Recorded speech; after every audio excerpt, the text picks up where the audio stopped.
ขณะนี้นะคะเป็นเวลาตีสองแล้วนะคะตีสองนี้เราไปไหนกันคะนายมไปไหนคะพม่ามานี่นะคะพี่เขียววันนี้ลากมาค่ะพาพี่เขียวไปเที่ยวนี่ค่ะตอนนี้เราก็เตรียมตัวแล้วนะคะเข้าคนก็เตรียมความพร้อมค่ะรถก็พร้อมคนก็พร้อมสุดๆอ่ะ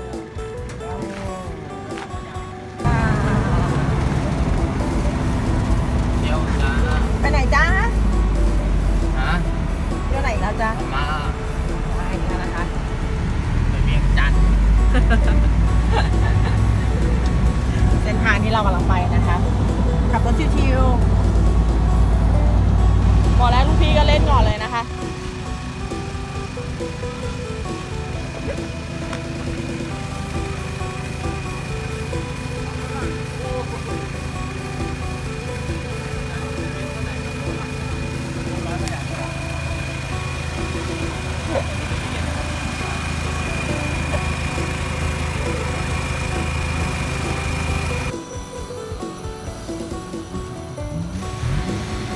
เขาต้องเล่นไฟแล้วแน่ๆเลย ดันเล็กมีเหยียบเข้าไปนะ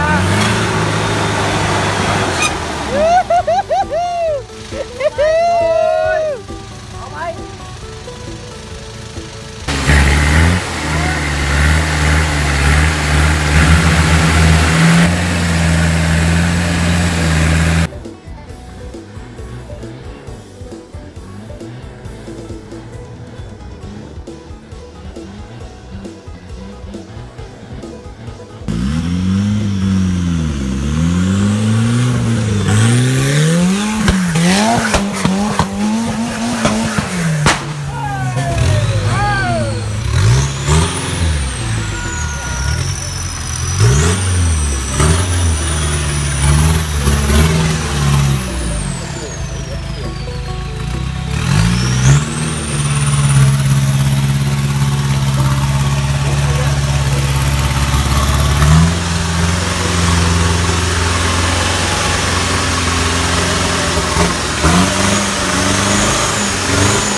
อย่าบินด้วย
แบกยู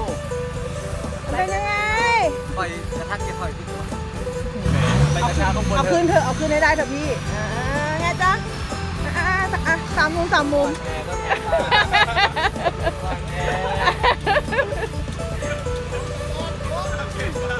ดูท่านผู้ชมนะคะ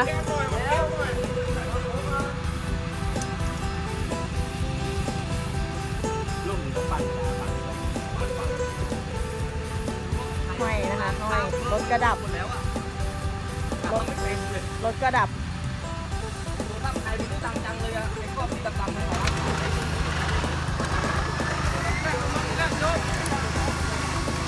ไม่ได้เรื่องแล้วนะคะ ถอยหน่อยได้ป่ะ เหยียบสเลงไหน ดึงนี้กระตุก โอ้แค่นี้เองไงไงโอ้ยอะไรอะไรเนี่ยเทียบสลิงก็แค่เนี้ยนอกเดียวแล้วให้ถอย แบบนี้เดียวเองไงน้องก็ไม่รู้เนี่ยน้องก็ไม่รู้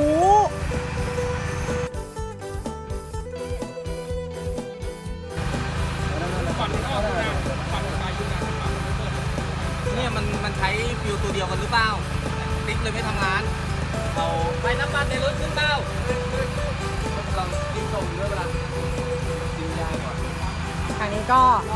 รถมีปัญหานะคะทางนี้ก็พยายามเร่งแก้ไขกันอย่างสุดความสามารถค่ะ แต่ว่าดูฝั่งโน้นนะคะ เหมือนจะยืนเซ็งค่ะเสื้อเหลืองๆนะคะ อารมณ์แบบเซ็งเมื่อไหร่จะได้มาสักทีอะค่ะรอนานแล้วอะไรเงี้ยประมาณแบบยืนรอนานแล้วนะเมื่อไหร่จะได้ไปสักทีอะไรเงี้ย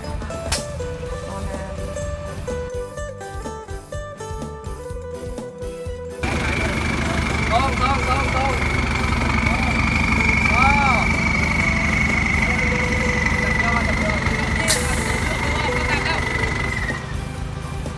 แล้วเราฟิวงานค้างเลยแหละฟิวก็นู่นข้างขา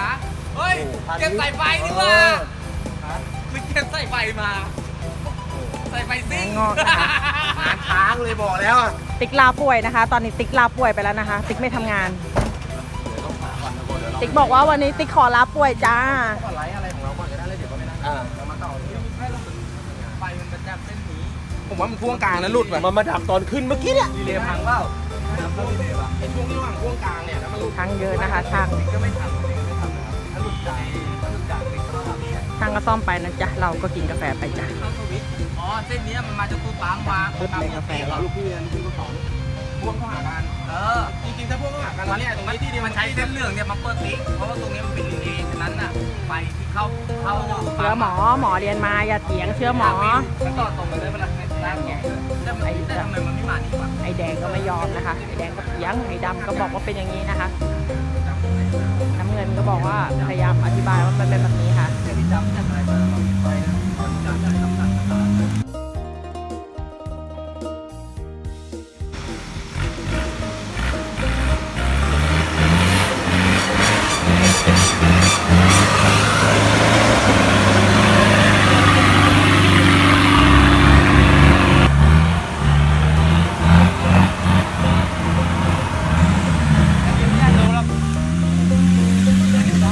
ถ่ายไปเก็บค่าขนม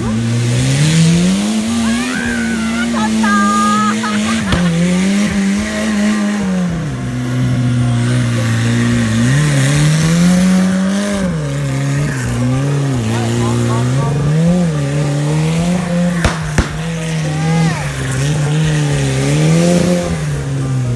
โอ้โหจัดไป2 นัดนะคะ ปังพอ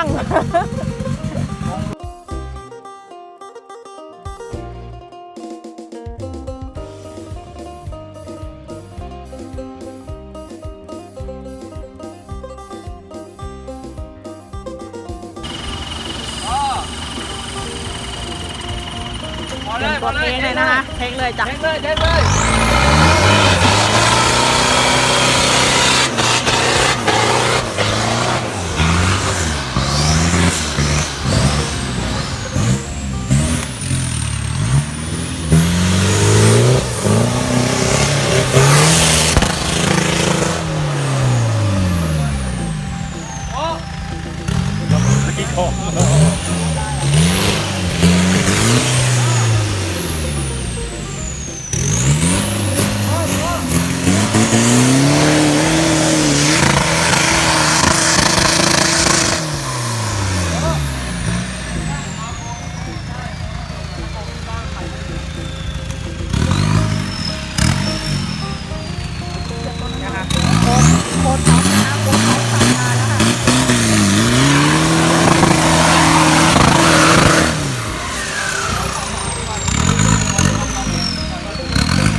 เอ้าพี่โมสู้สู้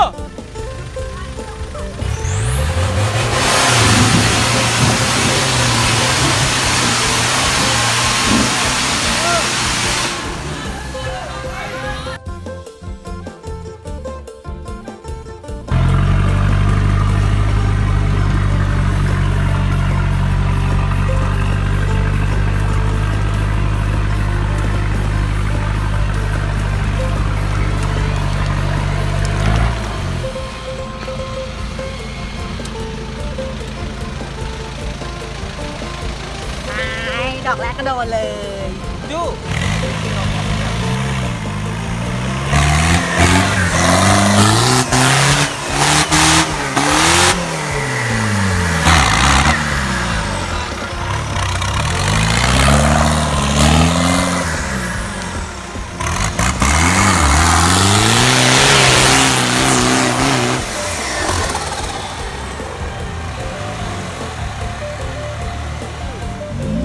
เต็มเต็ม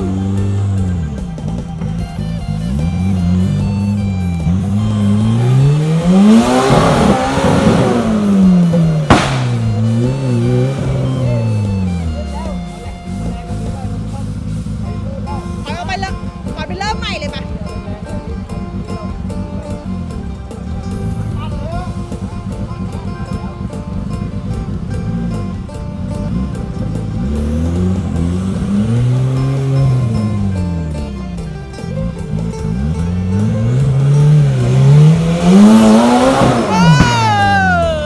อันนี้บินเลยอ่ะ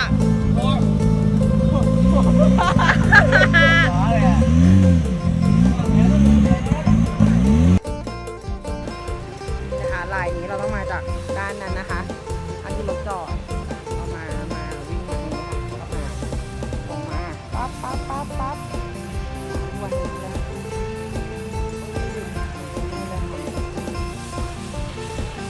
แต่ว่าชันมากนะมีน้องเดินขึ้น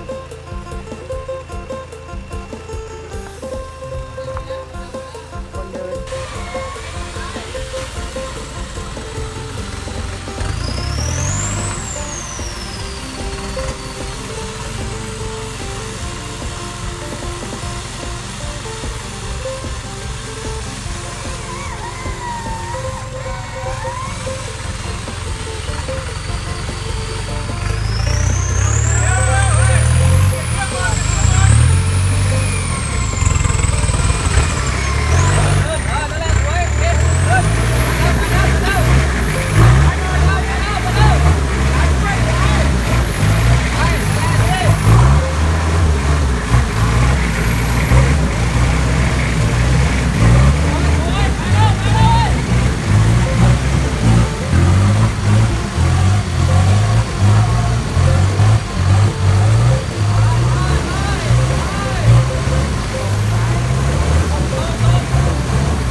อย่าปั่นแรงเดี๋ยวยางรุดขอบ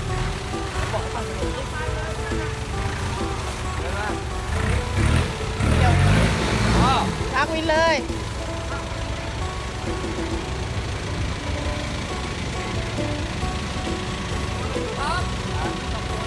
ไอ้ไปไหนวะ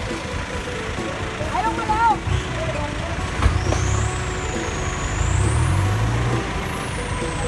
ได้เลยอ่ะ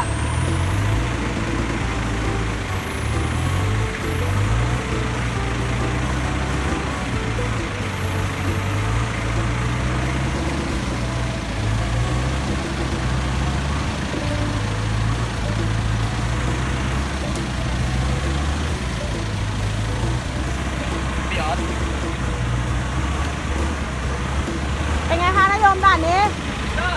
หันมาเป็นไงบ้างจ๊ะ ดาว พี่ท็อปเป็นไง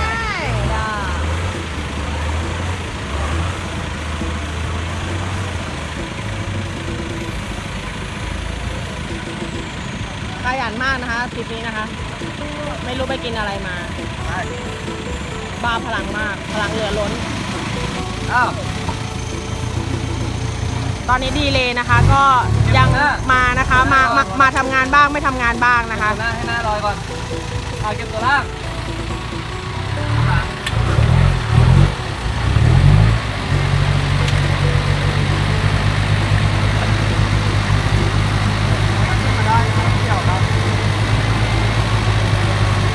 เกี่ยวขึ้นข้างบนนู้นไง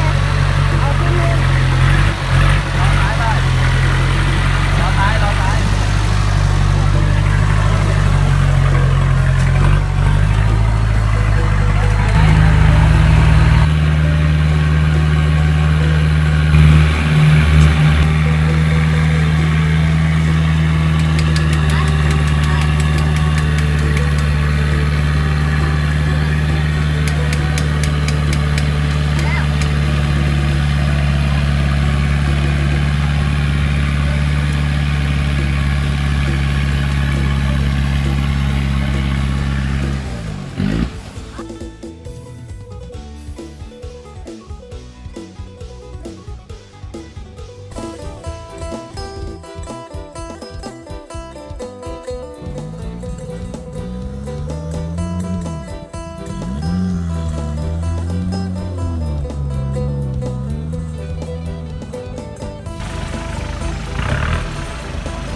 มันดื้อนะคะ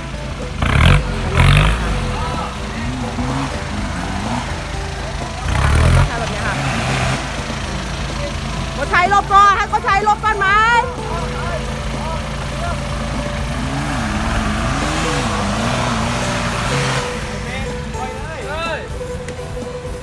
ตูดมันยาวแต่ล้อยังกว้างพอ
เบลเขียวนะเส้นหนึ่งไง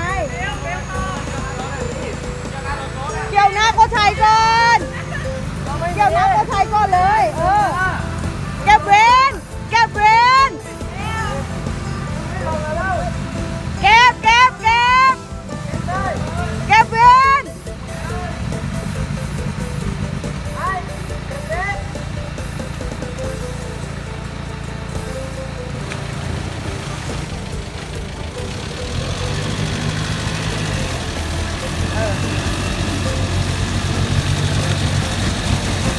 มันมีรากไม้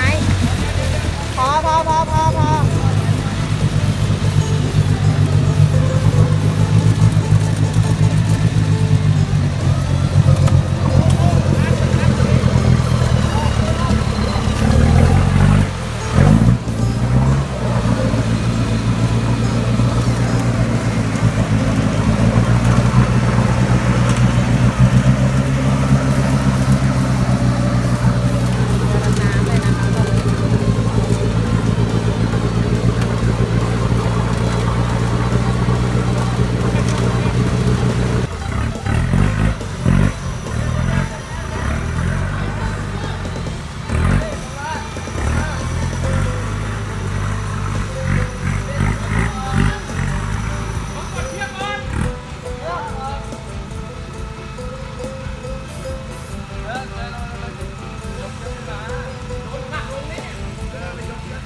ระวังรถเหยียบ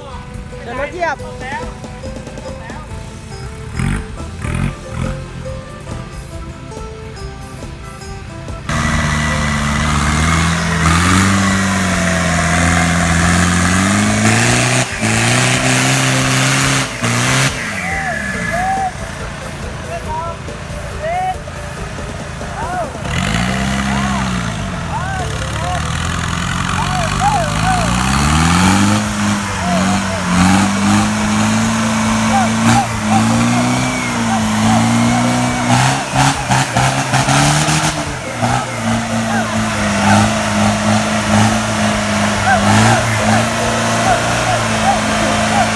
เฮ้ยลุงเขาเป็นอะไรวะ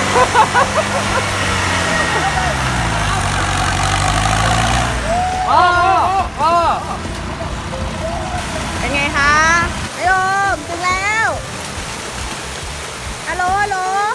ว่าไงจ๊ะ หัวแขนโก๊กใครเอาคิดติงโก้หัวกูวะโอ้ยดู ในที่สุดก็มาถึงนะคะ วันเราก็มาถึง ลูกพี่บอกว่าเรามาถึง2 วันนะคะ